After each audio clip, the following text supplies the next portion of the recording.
किसी से बोले कि यार आपका इंजाम ऐसा कैसे हो गया, तो कहा कि मैं भगवान को पुकारा, हमको ये कपिल गाय भेजा, जो मांगे ये सब पूरा कर दिया। तब राजा को तो लोभ हो गया। लोभ भी आदमी को नहीं करना चाहिए, न अहंकार करना चाहिए धन का, संपत्ति का। किसी को कितना धन हो जाए, आप अहंकार मत कीजिए, कोई आसक्ति मत रखिए। अहंकार जो है यह मानव जीवन को खा जाता है। उसके बाद क्या हुआ, वो सारू से इसी से कहा कि ये गाय हमको दे दीजिए। कहा कि गाय कैसे दूंगा, मेरा गाय नहीं है, ये इंद्र भगवान का गाय है। उसके बाद वह क्या क्या गाय को आदेश दिया, वह क्या क्या गाय टेंट फाड़ते हुए ऊपर की ओर चला गया। राजा ने क्या क्या अपना बाण निकाला और ज्यों ज्यों ऊपर वो जा रहा था गाय, और मारा तीर उसके पैर में लग गया, उसके पैर में लग गया और वह खून गिरने लगा गाय से पैर से। वही खून जो गिरा उसी से वह खैनी की उत्पत्ति हुई है। तंबाकू जिसको आप कहते हैं तंबाकू, और लोग उसको खाते हैं। इसीलिए आदमी को कहा गया है कि तंबाकू नहीं खाना चाहिए। और तंबाकू कहते हैं आप खाते हैं, लेकिन क्या होता है, इससे आपका उम्र घटता है। आप शराब पीते हैं, बीड़ी सिगरेट पीते हैं, इससे क्या होता है, उम्र घटता है। आपको अगर समझाया जाता है, आप क्या कहते हैं, आखिर बना क्यों यह, मानव के लिए बना है।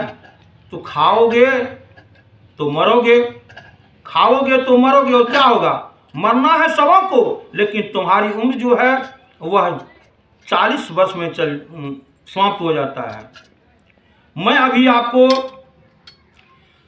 रामायण की पंक्ति सुनाता हूं कि सत्संग में जो आते हैं, सत्संग जो होता है या उन बातों को आप समझिए।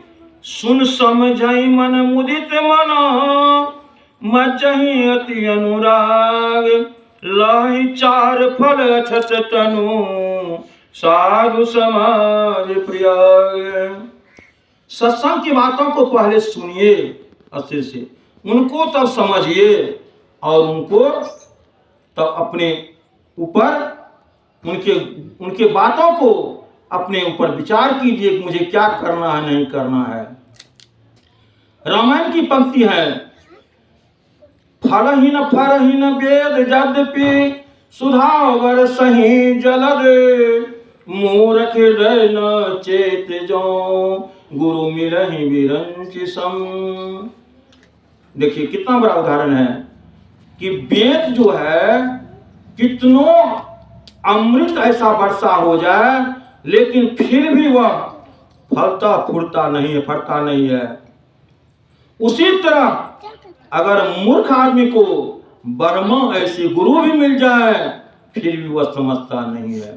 इसीलिए मूर्ख को तो कुछ कहना ही नहीं चाहिए, है ना, कि फलहीन फरहीन वेद यद्यपि, सुधावर सही जलद, मूर्ख हृदय न चेत जो, गुरु मिलहि विरंचि सम। जरहि पतंग मोवस, जरहि पतंग मोवस, भार वही खर भिन्न। देखिए आदमी को अभिमान भी नहीं करना चाहिए। आज प्रकाश में लौ में देखते हैं कि कीड़ा पतंगा आकर क्या करता है, उनकी लौ पर आकर गिरता है और वह अपने जीवन को समाप्त कर देता है। इसीलिए रामायण में कहा गया अहंकार नहीं करना चाहिए। आपको गुरु के बताए मार्ग पर चलना चाहिए। काहे तुलसीदास जी लिखे कि कर्म प्रधान विश्व करि राखा, जो जस करहि तस फल चाखा।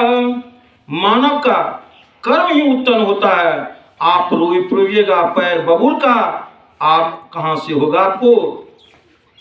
आप अगर यदि फसल लगा दीजिए, खेत में फसल लगा दीजिए, उसका निकौनी आप नहीं कीजिए, तो वह फसल कभी अच्छा होगा, वो फसल कभी भी अच्छा नहीं होगा। और जिस खेत में आप मकई लगाते हैं, गेहूं लगाते हैं, और उसकी फसल की अच्छी तरह से निकौनी करते हैं, खाद देते हैं, पटवन करते हैं, देखिए वह किस तरह लहरा जाता है। उसी प्रकार ये आपका मानव जीवन जो है, आपका सुधार यह सत्संग के जरिए ही अपने आप को सुधार सकते हैं, अन्यथा नहीं। विद्यालय में, अगर स्कूल या कॉलेज में अगर आप नाम लिखा लिए हैं, अगर स्कूल या कॉलेज अगर नहीं जाएं तो कभी भी सफलता को प्राप्त नहीं कर सकते हैं। स्कूल या कॉलेज जाएं, अगर उसमें आप ठीक है नाम लिखा लीजिए, अगर स्कूल नहीं जाएं और रास्ते में ही गुल्ली डंडा खेले तो वह कभी सफलता को प्राप्त नहीं कर सकता है। उसी प्रकार आप गुरुमुख हो गए हैं, अगर गुरु के बताए मार्ग पर नहीं चलते हैं तो कभी भी आपको सत्संग में आने का फायदा नहीं होगा। ये ढकोसला है, यह आपका ढकोसला है। आप अगर सत्संग में बताए मार्ग पर चलते